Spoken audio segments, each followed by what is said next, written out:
Okay, we're back. This is the public hearings regarding the 2022-2023 budget midterm adjustment. We recessed at 256, I think it was. And we're picking back up here with general government. And I'm just gonna we're picking back up in the same meeting. So we're going right back to the assistant county manager. Same parties are present, and we'll proceed from general government. Thank you, Commissioner. Robin Campbell, Assistant County Manager, and I am going to jump right in to the hearings on general government this afternoon. During this segment of the public hearings, you will get a brief overview of the Assessor's Office, the Auditor, Commissioners, the Treasurer, Human Services, or not Human Services, Human Resources and Central Services, and Information Technology. So moving right into the assessor's budget, the Office of the Assessor is led by our County Assessor, Stephen Drew. The core purpose of the Assessor's Office is to appraise property values and maintain property information for all properties in the county. This budget includes an increase in funding for postage and printing costs. The assessor has 33 FTEs in each year. His general fund budget is just under $5 million in 2022 and $5.1 million in 2023. Total funds just over $5 million in 2022 and $5.2 million in 2023.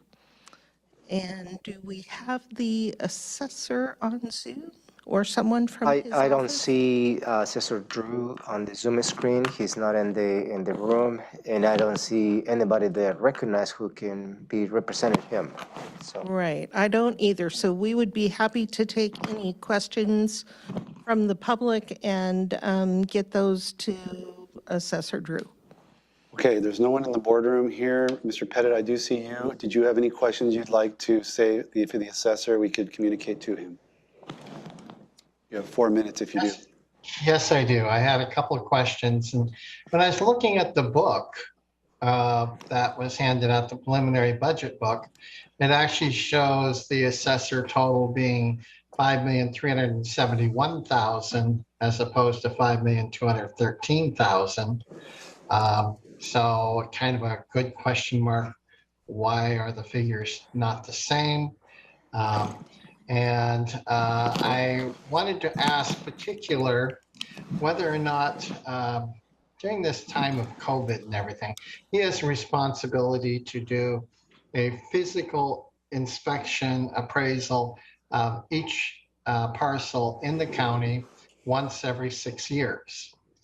And I know that there was a certain amount of limitation for the ability for people to go out and appraise houses and property.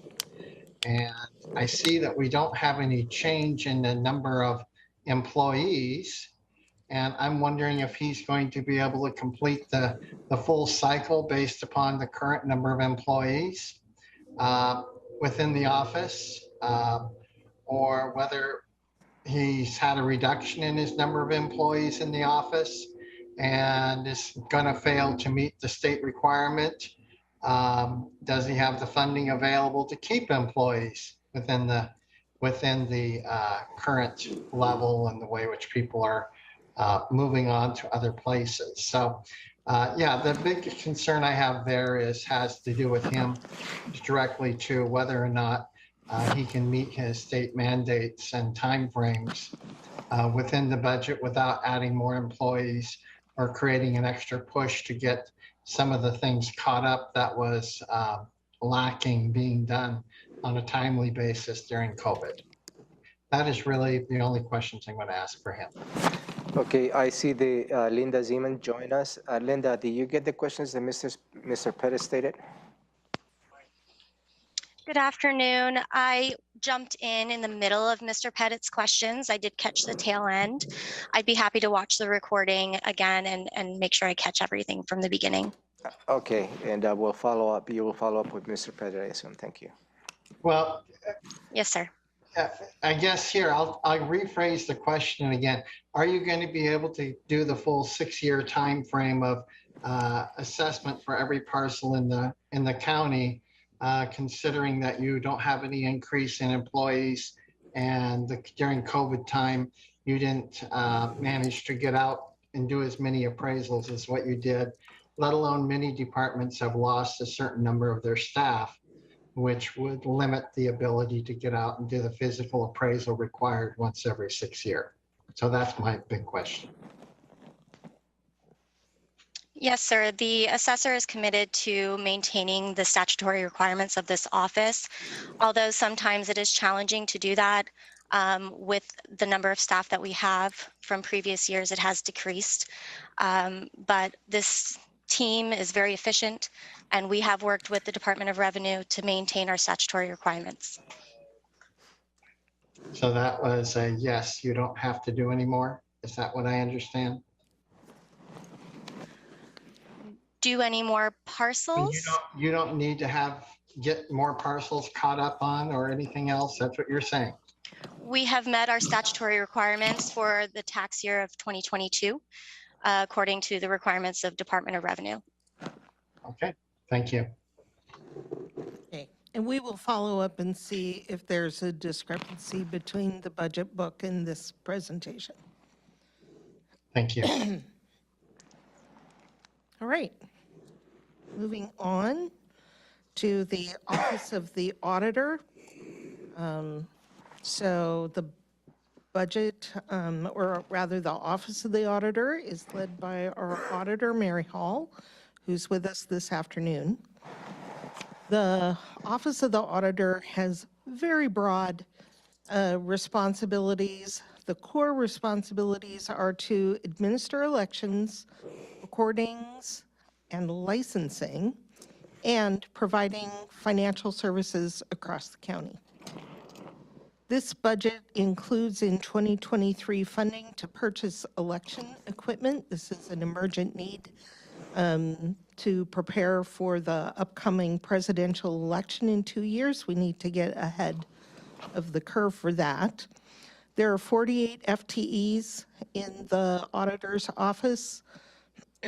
The general fund budget is $8.3 million in 2022, $8.5 million in 2023. The total fund budget, $9.2 million in 2022, $9.6 million in 2023. And I invite Auditor Hall to make any comments that she would like. I just want to thank the budget office. I really like midterm budgets. They're a lot less time consuming. You know, we really didn't ask for anything additional. We do have challenges, of course, at our ballot processing center with the size, and it's very small for the size of our county and the number of voters we have. But I'm excited to be able to expand and retrofit that in the future. So I really appreciate the support of the Board of County Commissioners and all the budget staff. Great. Mr. Pettit? Yes, Ms. Hall.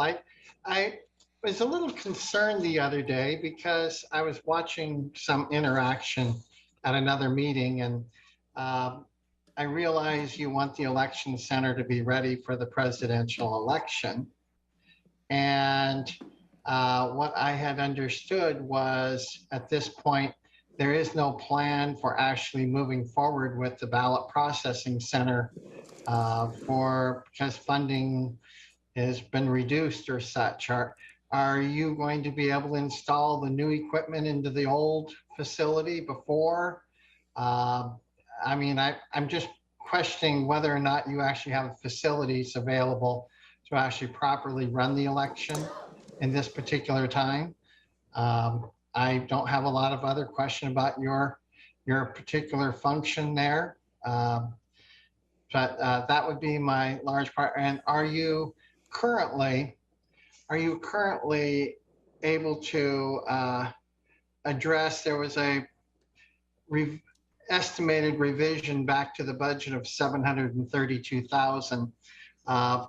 Did that primarily happen because of employees? And if so, are you needing to do certain work when you get some employees back that's going to need that additional funds?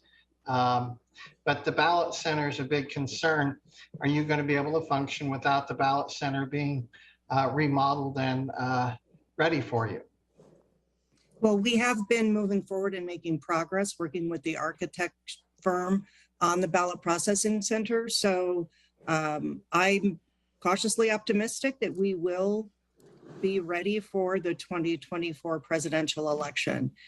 As far as the reversion of funds, most of that has been in salary savings due to the employment market is very tough. It's been hard to fill positions, and I'm not going to just take anybody off the street. I will hold out until the right employee surfaces and is qualified for the position. So the positions that we had open were open almost to the fourth quarter of this year.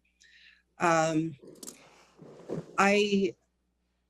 am confident that we've got some grant funding that is coming from the Secretary of State's office. I was on the phone with them last week that will also help in our efforts at the ballot processing center. Plus we have some money from a security grant that has a 4-year spend down that we plan to use on the ballot processing center as well. So that combined with the money that is in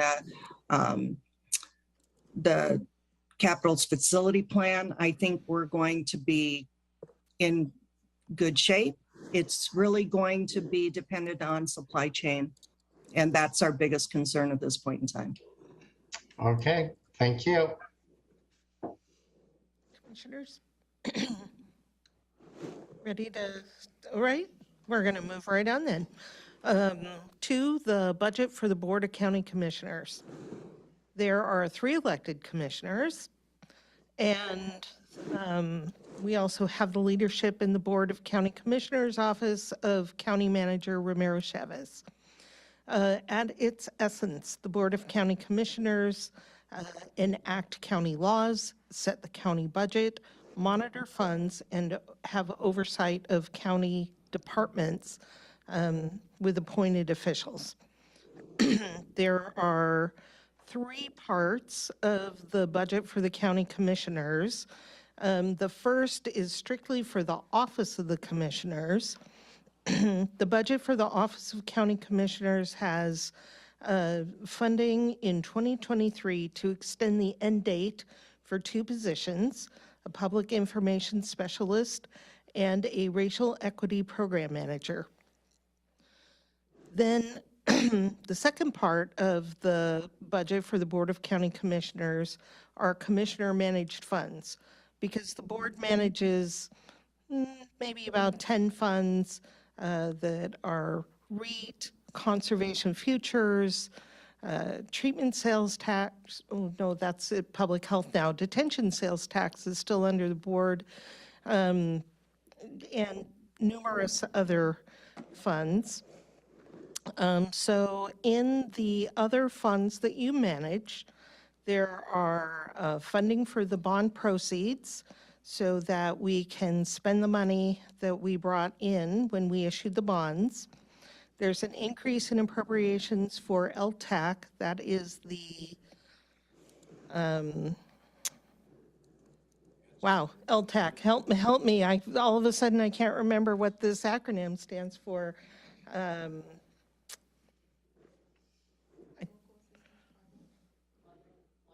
Lodging, thank you. It's the Lodging and Tourism Advisory Committee. Wow. Usually I know exactly what that is. And it's a very odd title, and the fund is used to fund tourism promotion in Thurston County. So there is money in that fund, and the board has appropriated additional funding for tourism support. There is appropriation to pay the interest on the repayment from REIT to ER&R for an interfund loan, And there's the extension of funding for the purchase for the Habitat Conservation Plan. We are purchasing land. It won't close this year, but it'll close next year to be available for mitigation credits. The Commissioner's Office has 30.96 FTEs, just not quite 31 FTEs. The general fund budget operates the Office of the County Commissioners. It is 3.4 million in 2022 and 3.6 million in 2023. Total funds include all those other commissioner-managed funds. So the total budget under the board is $77.5 million in #22 and $81.3 million in '23. And I would ask our county manager if he would like to make comments regarding this budget. Yeah, thank you. At the beginning of this public hearing, Robin stated the overall size of the budget in 2022 is $508 million or thereabouts, and the proposed 2023 is just about $515.6 million. And that is a lot of work the board goes through every year. And like any other year, this year you entertained many requests from offices and departments. You went through a very exhaustive process to asking questions. You were extremely diligent in making a balanced budget and addressing all the needs, and perhaps you did not address all the wants in this budget process. And striking a balance in this large budget that includes offices, departments, to provide services to 300,500 residents of Thurston County is an incredible task. I just want to extend my appreciation for your leadership, my appreciation for your diligence in coming up with this budget, and I'm proud to be serving to this board. And I'll open for questions. Thank you. Boardroom still empty. Mr. Pettit. Yes, there's a number of questions. And one of the questions which I have here, in '21, it appears that you had about 17 employees, and now you're pushing 31 employees. Could you provide an explanation for that particular part? And I know that as far as a budgetary question, which I'm going to ask since the commissioners are the ones responsible for approving the budget, the question I have is, obviously there's another expenditure for a couple $1 million a year for rental over at the atrium. And is that, one of my concerns has to do with the continued maintenance on the existing courthouse location.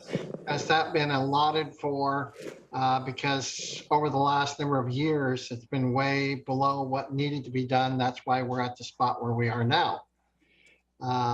Another particular issue, since you're doing budgeting, and I don't want to push it clear out to central services, but according to what I saw on the atrium, it appears that the property tax level, which is part of your triple net on that, is going to be increasing by $150,000 to $200,000 a year, which dictates to being somewhere around $12,000 to $15,000 a month more in cost for the atrium. Has that also been included in your existing budget as such? And I take note, another question is, if we're going to 5 commissioners, is that based upon the idea of it being in the 2024 and then the full cost of that additional number of commissioners plus staff? Is that something that you're not addressing until 24? And I mean, I may not always agree with things, but I can read numbers pretty good, and I have some real serious concerns. So maybe you could address those issues. Maybe Robin and I can tag team and answer some of your questions, Mr. Pettit. I believe the first question was the increase from 17 employees to 30 to the current number of employees. I believe that includes the budget office, if I remember well. Correct. So that is the overall, not just the commissioner's office as you see it in the office. I believe the expenditures and the rental for the additional rental for the atrium is included in the budget. And related to the maintenance of the courthouse, we have, the board has set aside $50 million on bond revenues to do rehab and remodel of the courthouse complex. And related to the 5 commissioners, yeah, that will be the conversation for the upcoming biennium 2014-2015. I would just add that the 2023 budget regarding the 5 commissioners includes the funding to pay for the ballot, having the additional names on the ballot The election. next year, but the costs of the FTEs won't be included in 2024. Thank you. Okay. Thank you Right. very much. And I don't see anybody else in Zoom, Commissioner. Okay. We're good to go to next item. No, it looks like non-departmental. It is. So non-departmental is like the third part of the budget that is managed directly by the Office of the Board of County Commissioners. Non-departmental is, it's the place where we earmark budget for countywide items, countywide initiatives, and external partnerships. So we pay things like as you'll see in a moment, this becomes the place where we put placeholders. We have a placeholder in this budget for COLA for our employees where the contract is not settled yet. We pay our dues for the associations countywide for all offices and departments out of non-departmental. And there is money in this budget for an increase in the dues. There's also money in this for a placeholder for retention bonuses for employees that are yet to be negotiated in union contracts. There is an increase for animal services rates. That is one of our partner organizations. There is an increase for the assessment that the county pays to the Olympic Region Clean Air Agency. Again, one of the external partners, we are required by law to pay that assessment. I mentioned the increase in county dues to our various associations. There is revenue transfer in non-departmental for something that we're calling the FTE swap, and that is where we are going to pay for some of our FTEs with ARPA money instead of general fund money. And so that will create revenue coming into non-departmental for the county. And then the last item on the list is there is a grant for parks, art, recreation, and cultural assistance in the county from non-departmental. There are no FTEs in non-departmental, and the entire budget is general fund, $6.5 million in 2022, $6 million in 2023, and it goes down because quite a few of those items are one-time. Be happy to answer any questions. No questions from commissioners, looks like. So, Mr. Pettit, do you have questions on non-departmental? Well, I probably just need to address, because under the non-departmental budget section, it appears that there's a large amount that actually just kind of flows in and flows out. For instance, under communications and some other things, it's kind of the, I refer to it, and you don't like to hear this term, but it's a slush fund for potential changing things around. But I'm going to kind of just leave it alone at this point. I may address a little later in other public comment time. Very good, thank you. Thank All you. right. I would just mention that every dollar of the non-departmental budget is associated for a specific purpose. It is by no means a slush fund for the board. Moving on to the Office of the Treasurer. The Office of the Treasurer is led by our County Treasurer, Jeff Gadman, who's with us this afternoon. The Treasurer manages public funds for the county and for many of our small jurisdictions, and receives tax payment and pays the debt. And I would also manage, they invest the local government money. There is increases in 2023 for additional postage costs. There are 12.6 FTEs in the Treasurer's office in both years. General fund for the Office of the Treasurer are $1.5 million in 2022 and $1.5 million in 2023, a very slight decrease due to one-time items. Total funds are $8.5 million in 22 and $10.6 million in 23. And I would invite our Treasurer Gadman to make comments. Thank you, Robin.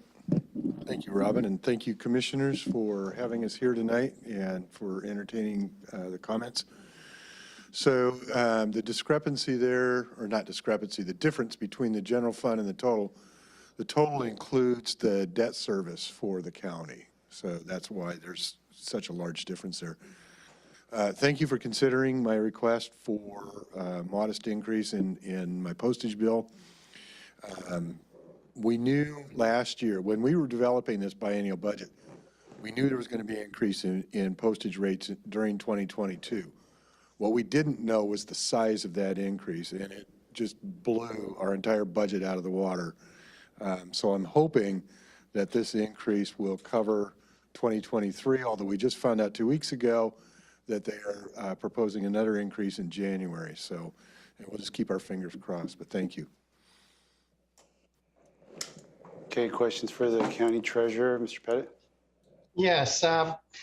One of the things which was noted was that the large amount of dollars going out for bond debt.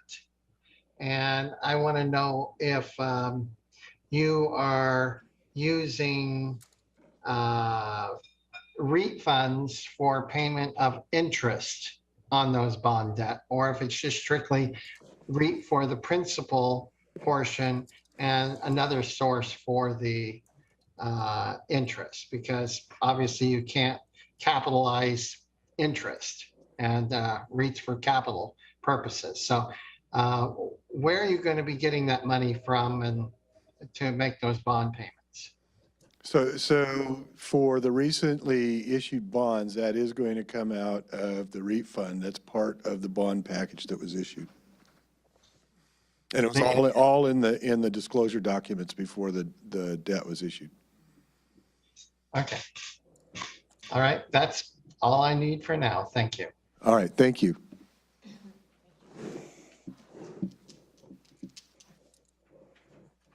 All right. Moving on. Human Resources, led by Director Maria Aponte, and I see Maria here with us this afternoon. Human Resources provides personnel and risk management services to all county offices and departments. This budget adds funding for an increase in risk rate premiums, which is substantial, and adjusts revenue in accordance with rates set by the board. There's also an increase for pension contributions and health benefit premiums on behalf of employees. Human Resources has 20 FTEs in each year. The general fund budget for Human Resources is $2.5 million in 22, $2.4 million in 23, and in total funds, $6.7 million in 22 and $9.4 million in 23. And the big increase is mainly in our risk pool payments. So Maria, would you like to make any comments? Thank you, Robin.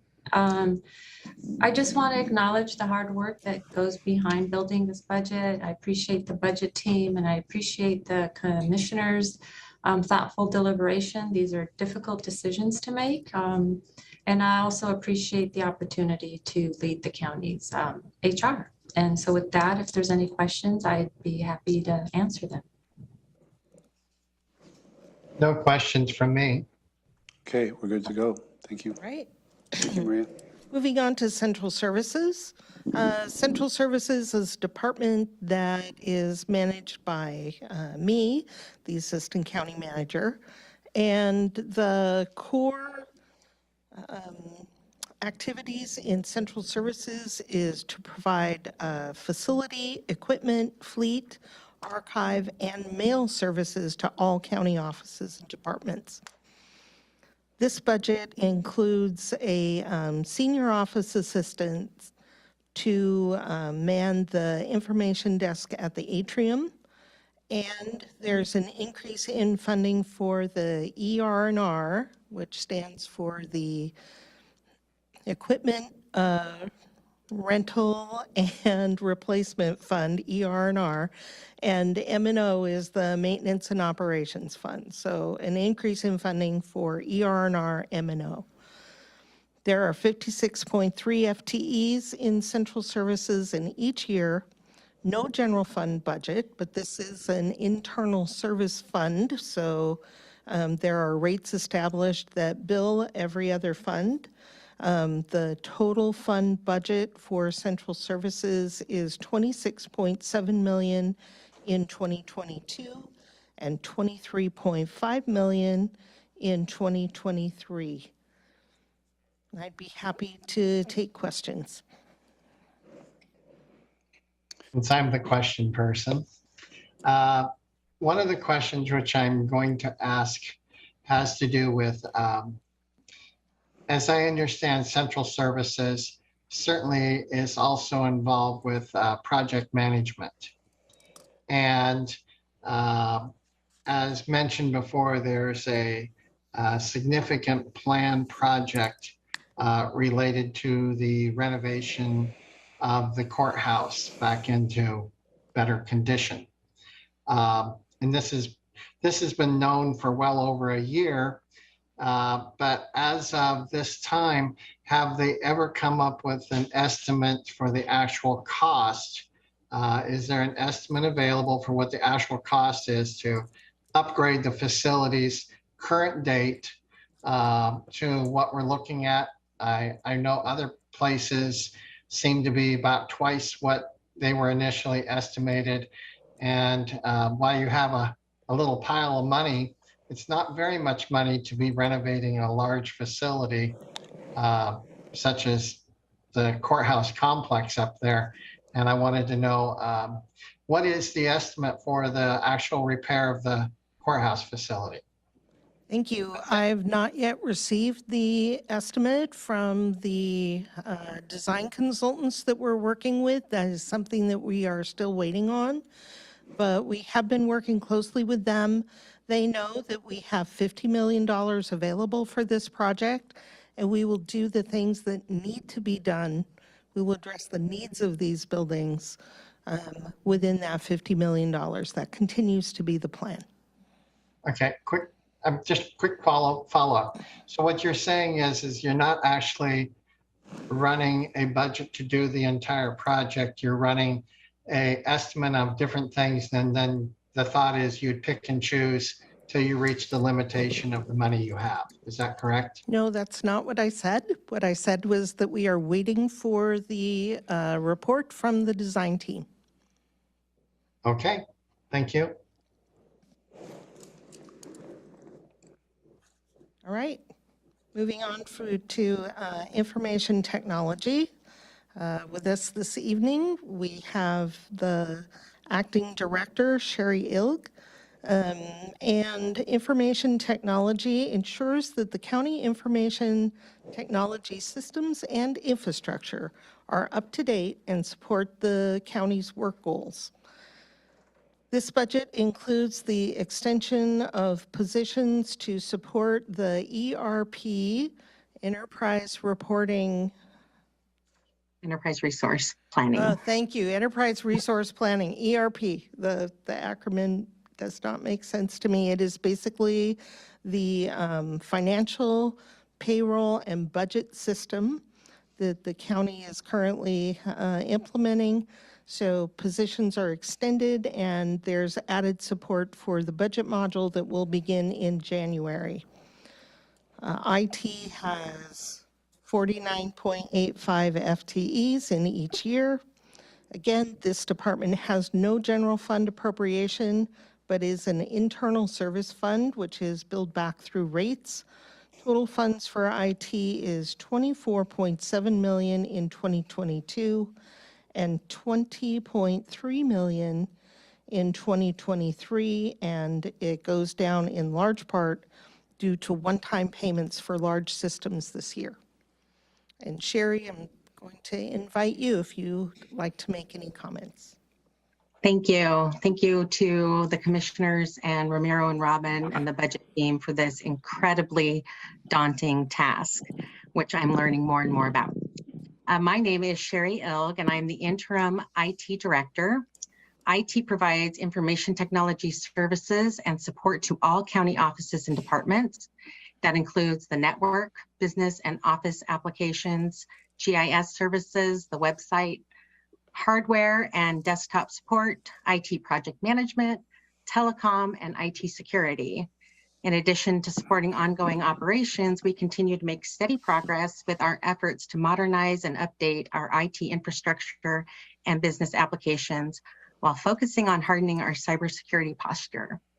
And of course, we are also having issues with recruitment and retention this year. Happy to answer any questions. Sherry? Go ahead, Commissioner Edwards. This might be for Robin. That fund is made up of current expense and non-current expenses, like a 60-40 So split. it's roughly a 60-40 split in the rates when we bill all these things back to all of the offices and departments. It's billed to every fund in the county that uses IT. So pretty much all the funds. So roughly the 24 million and 20 million, both of those are 60-40 split, roughly. Roughly. Thank you. Okay, Okay, you ready? go ahead, Mr. Pettit. Now, sometimes being a number cruncher is a little painful. Mind you, I understand IT has a special means to it. My son, he's going to Cal Poly under computer science, and so he's certainly going to be an IT guy. But knowing the county has about 1,000 employees, 1,100 employees, and the $20 million plus price tag tells me we're spending over $20,000 per employee for IT services and equipment on what appears to be virtually an annual basis. Is there other options that might be more efficient than $20,000 for every single person that's an employee? I mean, it comes out to be about $67 per citizen, 305,000 citizens, $67 each for just the IT process. And I'm concerned about the cost factor involved here. Is there other options of how we could save some money on that you're aware of? Or is this just the way the price is now of the current times? And as far as retention, is the retention issue motivated greatly by level of pay for the employees, the availability and the level of pay? Or is it because there's other factors that cause them not to want to work for Thurston County? So there you go. Well, as far as the first one, we're replacing a lot of the large systems right now, and those are going to have an enormous expense upfront. Hopefully, in future years, the maintenance and operations of those systems will have a positive impact on our budget. But IT is expensive. And even in this last year, the cost of a desktop has increased quite a bit from like 2019 and 2020. So on some respects, prices are going up, and in other respects, these large applications are creating additional expenses for us right now. And as far as retention issues, a lot of our positions, a couple of our positions, the people have retired and we've not been able to refill them, due in large part to the salaries being offered. Our greatest competition in Thurston County, of course, is state employment, and they tend to pay a little bit better for the more senior positions that we're trying to fill. Okay, thank you. Okay. Thank you. With that, we have finished the general government section of the public hearings on the budget. And at 6 o'clock, we'll pick up capital budget and the capital improvements plan. Okay, it's 4:44 p.m. We're in recess until 6 p.m.